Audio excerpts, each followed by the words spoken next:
Hey, this is KF4RDF. I've been in radio, amateur radio, for a long time,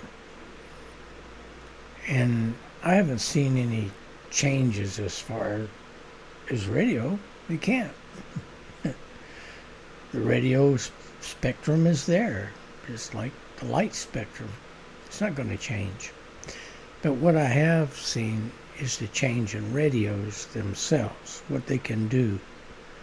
And the little SDR radios, the Chinese market, they have really made radios more affordable for people who can want to have a hobby for the rest of their life, and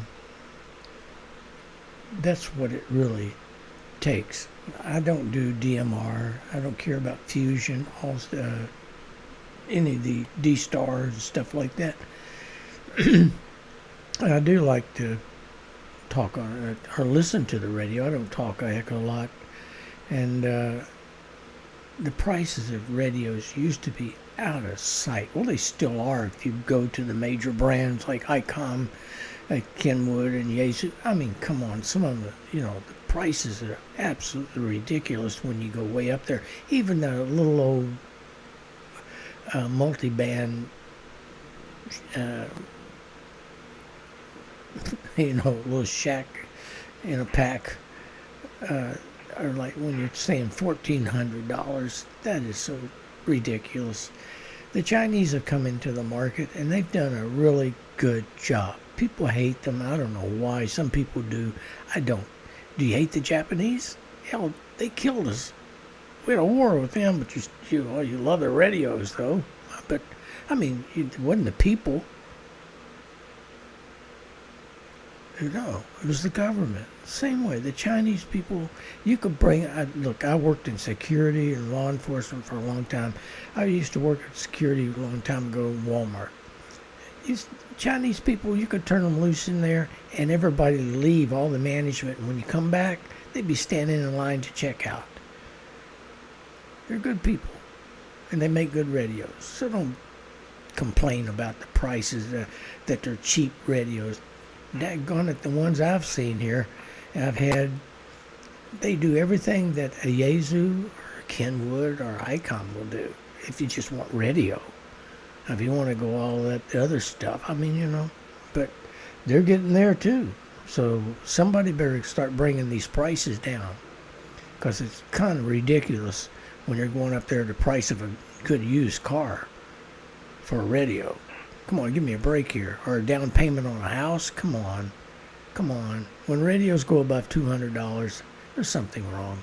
Now if you get one of the little, even the Zygo radios, I think they're kind of overpriced, even at $500, $600, $800. Yeah, they're way overpriced too. I ain't buying one. I've got two Zygos. The G20, I think I paid when it was on Amazon on a Black Friday or whatever it was. I got it for like $3.99, which is a pretty good buy. And I bought a little X6100 for about $400 too. And it works really good. I like them both. I use them. I listen to them. And that's what I do. I record people on the radio. I enjoy doing that. What are you going to talk about? You going to talk all the time? There's some people out there that won't even talk to you. They got 5,000, 6,000 watts. God, I haven't got time for this. That's QRP stuff. Well, QRP to them is 100 watts. But I've seen on a good day 10 watts to get you across the world when the ionosphere is parabolic in both ends. That happens. It really does. But some people are really conceited about ham radio. They think they are professionals. They're amateurs. They're licensed as amateurs. And that's really, they'll be talking to themselves. That's really what they do. That when I hear them out there, they're talking to a group that they get together, and every once in a while they'll allow somebody else to come into that group. That's okay. I mean, that's them. I used to have a group of people I talked to as well, but we always welcome anybody else in. But that group now, I'm pretty much only one left, and I guess all of us will be silent keys one of these days. But radio is really enjoyable.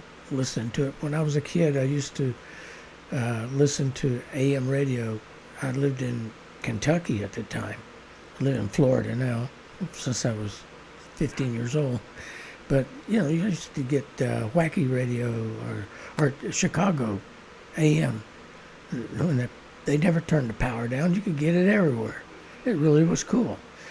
To me, radio was bigger magic than TV. Because you didn't have to see the people, you could imagine them. You know what I'm saying? But I got into my brother got me. He was a engineer, electronic engineer. He put up cables, towers and stuff, and cable stations when it wasn't even popular up there in Kentucky. We're in the mountains and hills to get signals to them. But he's also knew about him. He could fix any radio that was tube type, anything, and also transistor too. But my first radio he brought to me was a converted pay radio from a motel. He had a whole bunch of them in all motels, so he had to take them out when television came because he had pay TV. Anyway, he converted this radio for me. It was well built, made a metal cabinet and everything, and I didn't have to put any nickels in it. But anyway, I listened to that for a long time. I asked him, can't we convert it to shortwave? He said, no, that one you can't convert to shortwave.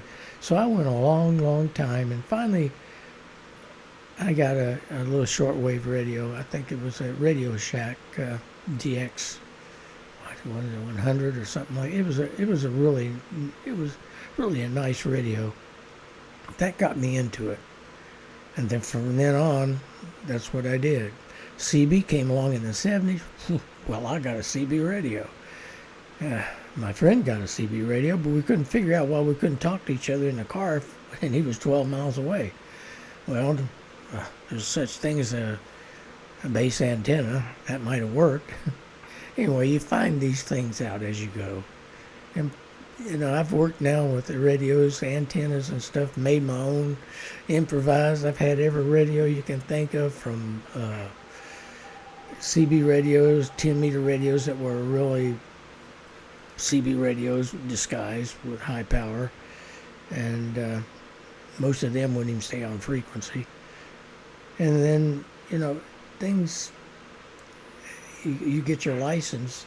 I remember when I got my technician license, some of the guys say, hey, okay, you got your technician license. Here, buy this little Yaesu radio. I think it was the Yaesu X1 or something like that. It was a nice little radio, but I'm not going to pay that kind of $250. No. So I got into the radio business. So I found out I could buy me a Kenwood 261 mobile for less than that stupid handheld. That's what I did. I've been doing it ever since. But now the Chinese are building nice radios. These are good radios. I mean, if you're going to be picky, fine. But if you want to be in the ham business, ham stands for heck of a lot of money. Well, they don't have to be unless you start putting up 40 and 80 meter beam antennas and towers up to the sky and filling your shack with, all of these radios and all this stuff, Excuse me a second.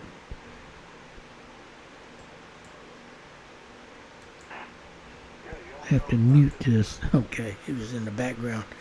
And there's supposed to be a net on. That's another thing that really changes things too. You really don't need all of these big high-powered radios. The band's bad now. You know that.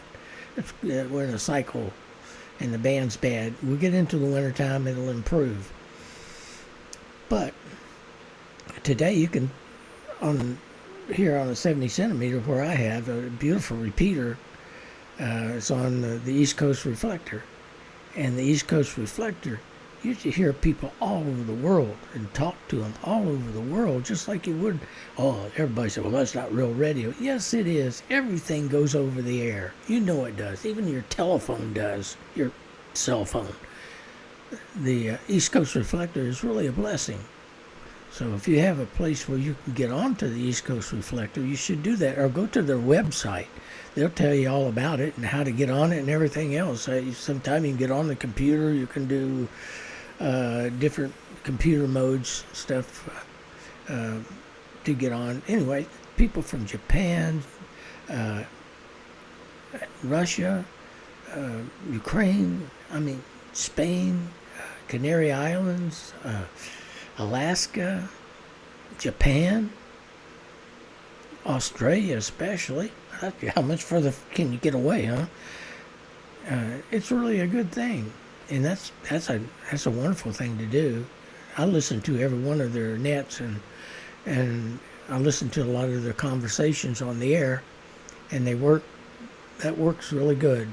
So if you get a chance, the East Coast Reflector really changes the game as far as I'm concerned, as listening to people from far off without all the static and noise and mess when the band is bad. And sometimes when the bands are open and good in the wintertime, they're still bad.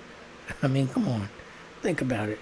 I don't care how big of an amplifier you got, you still stink. It's amateur. Live with it. I don't care if it's a 5,000 watt amp. Sometimes it won't do you no better than a 100 watt amplifier or 20 watt radio. Anyway, that's my rambling for the night. I love the radio. I have my whole room here full of radios that I enjoy playing with. The Baofangs, great little radios. My goodness, they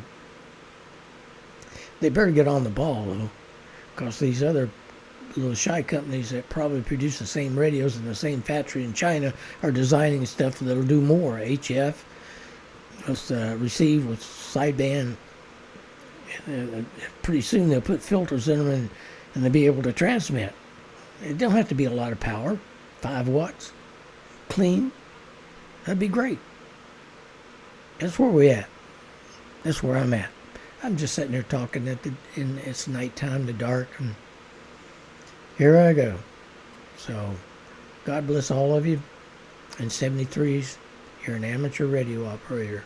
God bless.